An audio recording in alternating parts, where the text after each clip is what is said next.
Have you ever noticed how the beginning of the year always feels the same? You sit down maybe with a fresh notebook or a new app, and you write down your goals.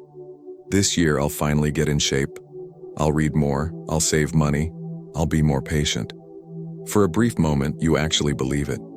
You feel a spark of motivation, as if by writing those words, you've already taken a step into a better life. And yet, weeks later, reality hits. The gym membership gathers dust, the books remain unopened, the budget spreadsheet abandoned. Instead of transformation, what you're left with is guilt, a familiar weight that whispers, maybe change isn't for me. Why does this cycle repeat? Why do intelligent, motivated people who sincerely want to improve so often remain the same?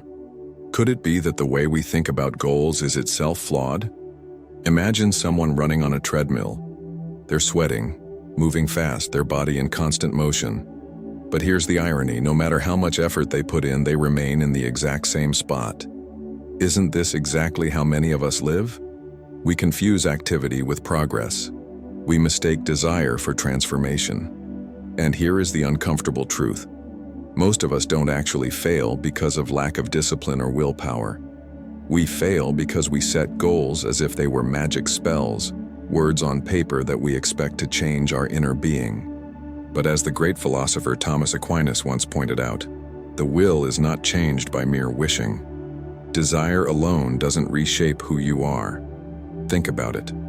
How many times have you said, "I want to be different," but deep down, nothing within you shifted? You felt the same fears, the same habits, the same impulses. The truth is, you can't just decide to be a new person. Real change requires something deeper. And here's where I want to invite you into a difficult but liberating reflection. Maybe your problem isn't that you're weak. Maybe the problem is that you've been aiming at the wrong thing all along. So before we move on, I want you to ask yourself this. Are your goals about becoming someone new? Or are they just about temporarily escaping the discomfort of who you already are? If this question strikes something in you, stay with me until the end. And if it resonates already, leave a comment below sharing the goal you've repeated the most in your life but never achieved. And let's explore why that might be. Also, don't forget to like this video and subscribe to the channel, because what comes next might just change the way you think about change itself. What if, instead of repeating the same cycle every year, you could actually experience a shift so deep that your goals were no longer fragile promises, but natural expressions of who you had become? Imagine waking up one morning and realizing that you don't need to fight yourself anymore to do the things you once struggled with. Reading is no longer a goal, it's a habit you crave. Patience isn't on your to-do list, it flows out of you effortlessly. Discipline isn't forced, it has become second nature. Pause for a moment and picture this version of yourself. How different would your days look? How different would your relationships feel if your words and actions finally aligned with the values you say you hold? No more gap between intention and reality. No more promises whispered in the dark that dissolve by morning. Instead, there's a quiet, stable consistency.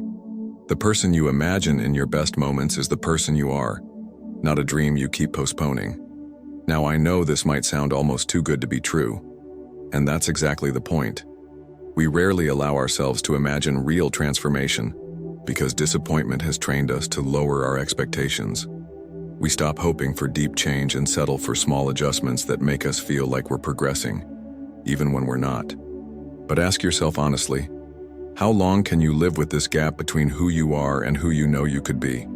St. Thomas Aquinas once said that every action flows from the orientation of your soul, what you love, what you ultimately desire. In other words, the true engine of change isn't the list of goals you write down, but the love that shapes your choices. And here's the radical idea. Maybe the reason you fail to change is not because you lack effort, but because you have not reordered what you love. So let me ask you, what if change wasn't about trying harder, but about desiring differently? What if the secret to breaking the cycle is not in willpower alone, but in transforming what your heart finds beautiful, worthy, and good? Hold on to that thought, because in the next part, we're going to confront a hard truth that most self-help never tells you, and it may explain why your goals have never taken root. Here's the uncomfortable truth. Most of the goals you set are not actually about change. They're about negotiation with your comfort. Think about it. When you say you want to get healthier, what you often mean is, I want the results of health without sacrificing my current lifestyle. When you say I want to read more, what you really want is the wisdom of books without the silence and discipline that reading demands. In other words, we want the fruits of transformation without dying to the habits that keep us the same. This is why goals so often fail. They are designed not to confront your life, but to cushion it. They allow you to feel a temporary sense of progress without asking you to pay the true cost of growth. And here's the paradox. The very way we set goals can become the mechanism by which we avoid change. Writing down aspirations gives us the illusion that we are already moving forward, when in reality, nothing inside us has shifted. St. Thomas Aquinas warned against confusing the act of wishing with the act of willing. To wish is to dream of a different reality. To will is to engage your entire being, intellect, emotions, and actions, in pursuit of a good that demands sacrifice. The modern obsession with goal setting often keeps us at the level of wishing. We daydream, we visualize, we even declare affirmations. But deep change requires the painful honesty of admitting that unless you are ready to give something up, you are not ready to transform. Let's be blunt. You cannot become a new person while keeping the same loves, the same fears, and the same attachments. Every authentic change demands a kind of death.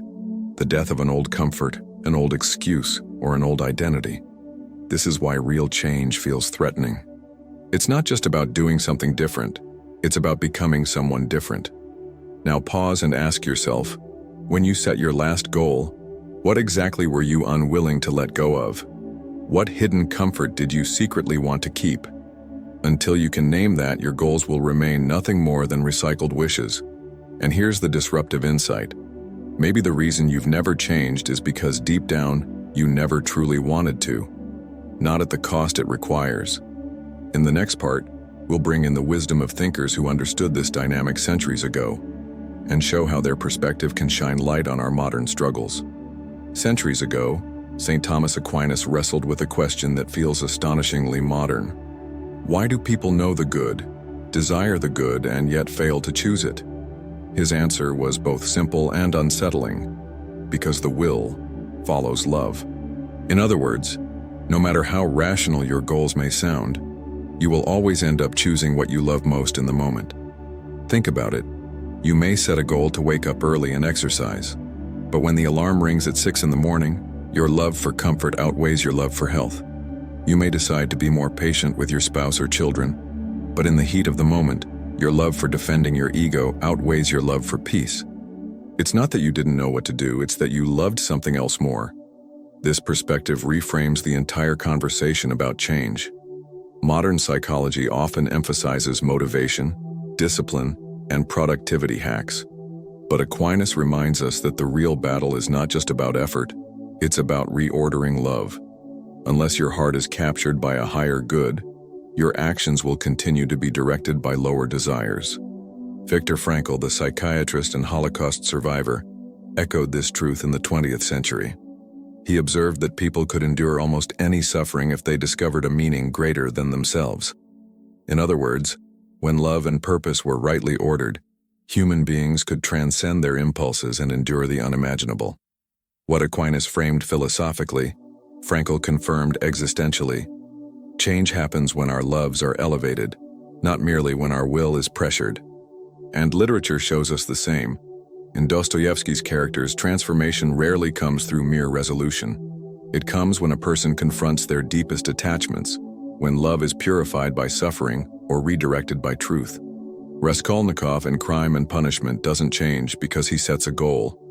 He changes when he discovers a deeper moral and spiritual reality that reorients his heart. So here's the validation. You don't fail at your goals because you're lazy or weak. You fail because your loves are disordered. And until that inner hierarchy is confronted, no planner, no routine, no strategy will deliver the change you long for. But here's the good news. Once you understand this, you stop blaming yourself for shallow reasons and begin asking the real question, what do I truly love and how must that love be transformed? In the next part, We'll uncover the invisible dynamics that sabotage your attempts at growth, patterns that shape you without your awareness. Have you ever noticed how you sabotage your own progress without even realizing it? You set a goal, you feel motivated, and yet a few days later you find yourself slipping back into the same old routine. It's almost as if there's an invisible gravity pulling you down, stronger than your conscious desire to rise. This is where hidden dynamics come in. Most people assume they fail because of weak willpower.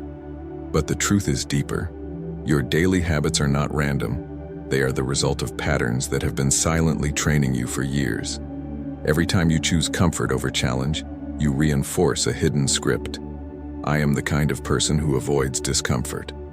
Every time you indulge in distraction instead of focus, you strengthen the identity.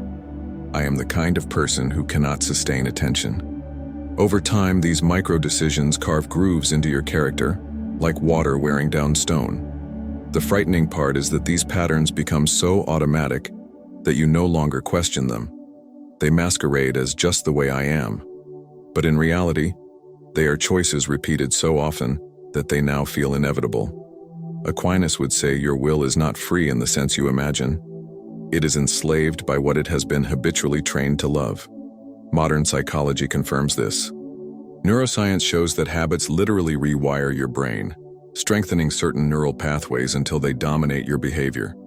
You might think you're making a free decision when you hit snooze on your alarm, but in reality, you're enacting a well-worn script that has been rehearsed countless times. This explains why setting goals alone never works. A goal fights against years of ingrained patterns with nothing but momentary enthusiasm. It's like trying to fight a storm with a candle. The flame burns for a second, then disappears. Unless you confront the invisible structures of your daily life, you will always revert back to the old self. So ask yourself, what patterns are secretly shaping you? Not the ones you declare in public, but the ones that operate in silence. Do you retreat into your phone when you feel anxious? Do you fill every quiet moment with noise so you never have to confront yourself?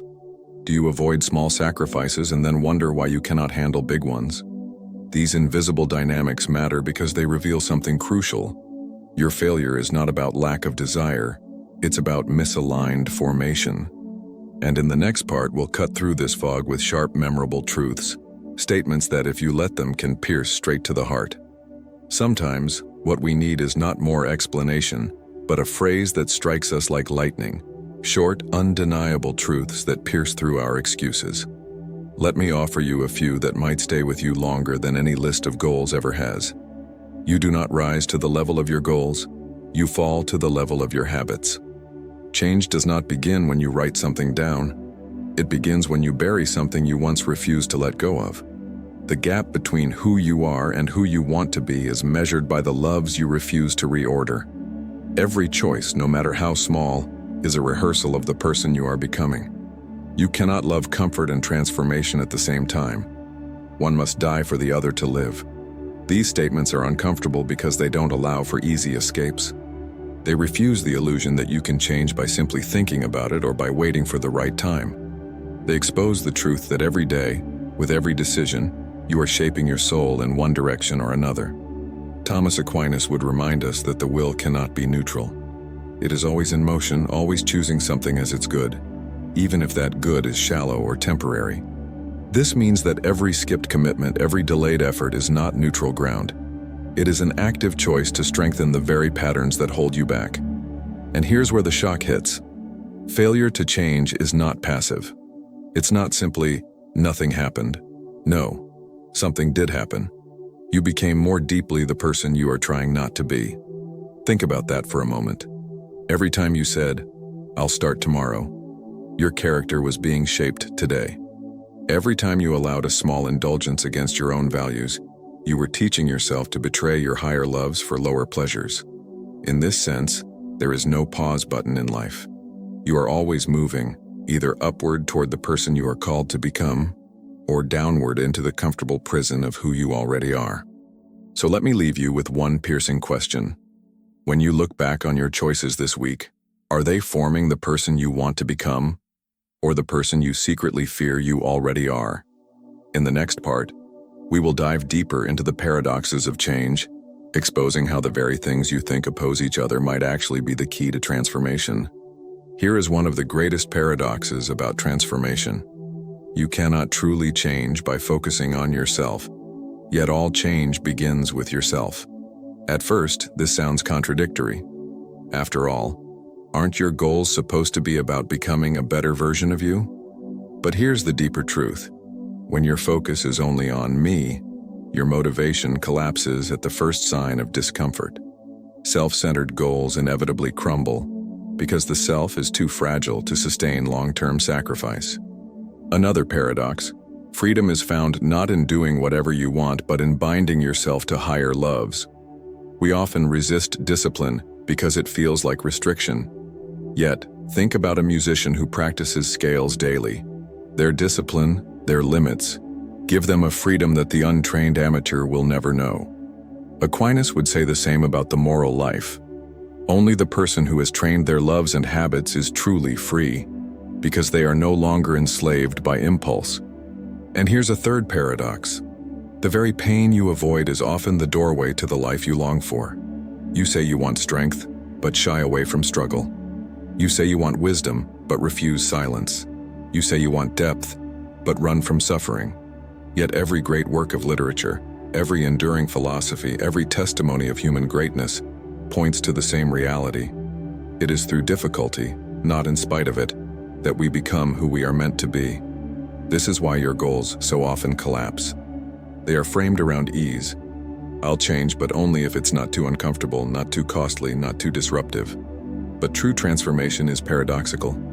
It demands that you lose something in order to gain more. As Dostoevsky wrote, taking a new step, uttering a new word is what people fear most. Why?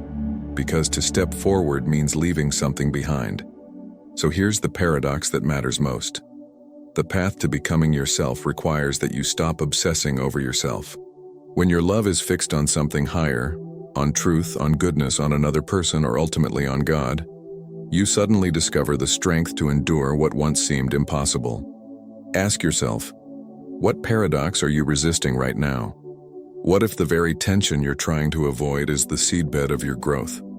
In the next part, we'll explore what reward actually lies on the other side of this struggle, and why it is far more than the shallow satisfaction of checking off a goal. Why endure the discomfort of change? Why reorder your loves, confront your hidden patterns, and embrace paradox when it all feels so costly? The answer is simple but profound, because the reward is not just achieving your goals, it's becoming someone you can finally respect. Think about the moments in life when you felt most alive.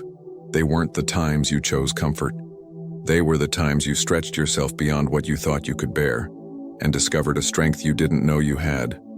The reward of true transformation is not just external success, it's an inner solidity, a quiet confidence that says, I am no longer at war with myself. St. Thomas Aquinas would describe this as the flourishing of virtue. Virtue, unlike a temporary achievement, becomes part of your very being.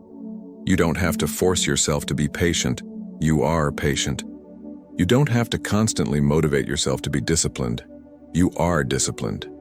Virtue transforms what once felt unnatural into second nature, and this is the promise, that through the hard work of reordering love and embracing struggle, you become someone whose actions flow with integrity without constant internal conflict. Viktor Frankl put it beautifully. Happiness cannot be pursued directly.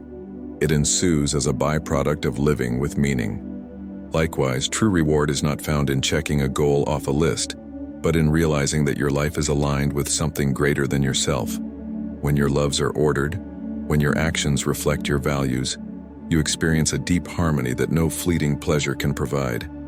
This is why change is worth the pain, because the prize is not just losing weight, saving money, or reading more books. The prize is freedom, the freedom of no longer being enslaved by impulses that once controlled you. The prize is dignity, the sense that you are living in truth, not betraying yourself with every small compromise. So let me ask you, wouldn't it be worth the struggle if you could wake up every day with the peace of knowing you are no longer pretending? That you are not chasing an image of who you wish to be, but actually embodying it? Hold on to that vision. because in the next part we'll uncover the deeper framework that ties all of this together. The conceptual foundation that explains not only why change is hard, but how it is possible. To bring all of this together, we need a framework that explains not just the difficulty of change, but also its possibility. That framework, drawn from Aquinas, psychology, and even literature, can be summarized in three interwoven elements: love, habit, and meaning. First, love. Aquinas insisted that the will always follows what the heart desires. This means transformation is never simply a matter of intellect or logic. You don't change because you know better. You change when you love differently. Until your love for truth, goodness, or virtue outweighs your love for comfort and ease, your choices will betray your goals. This is why reordering love is the true engine of change. Second, habit. Modern neuroscience confirms what ancient philosophy already knew. Habits shape character.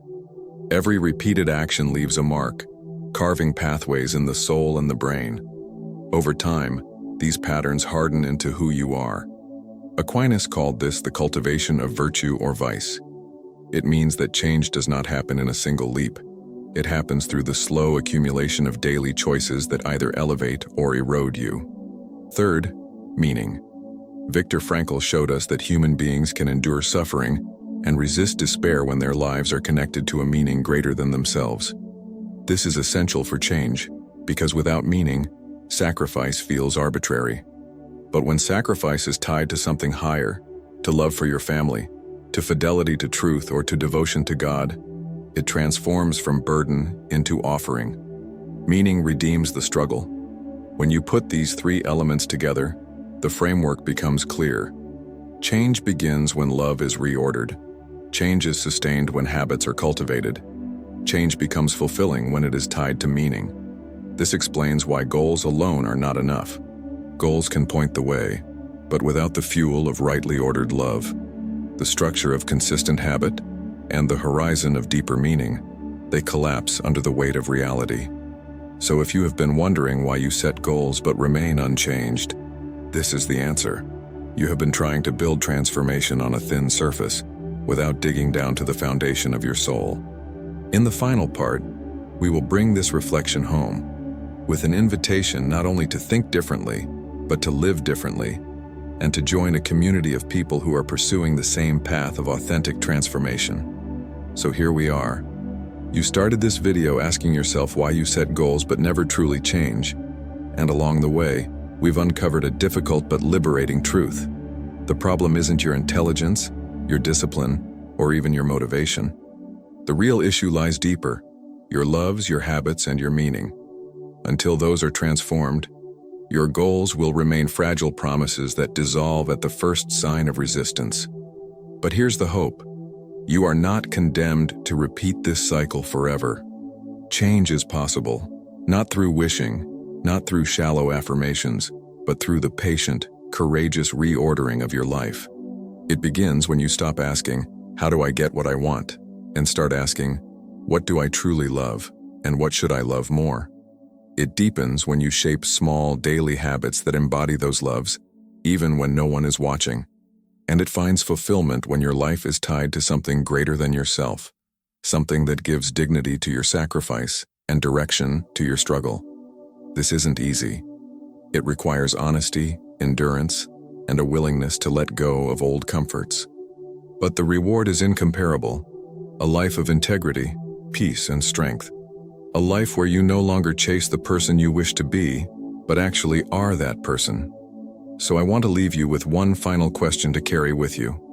If you could love differently, what one attachment would you need to release in order to finally become who you are called to be? Take a moment. Don't rush past this question.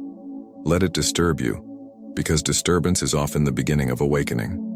And if this reflection spoke to you, I'd like to invite you into something deeper. Share your thoughts in the comments. Tell us what part resonated most, or what hidden comfort you've recognized in yourself. You'll discover you're not alone. There's a community of people here, wrestling with the same struggles, asking the same questions, and choosing to walk this path of authentic transformation together. If you haven't already, make sure to like this video and subscribe to the channel. because every week we'll keep diving into truths that challenge the surface and call us to something higher. This isn't about chasing endless self-improvement. It's about something far more profound. Learning to love rightly, live wisely, and grow into the fullness of who you were meant to be.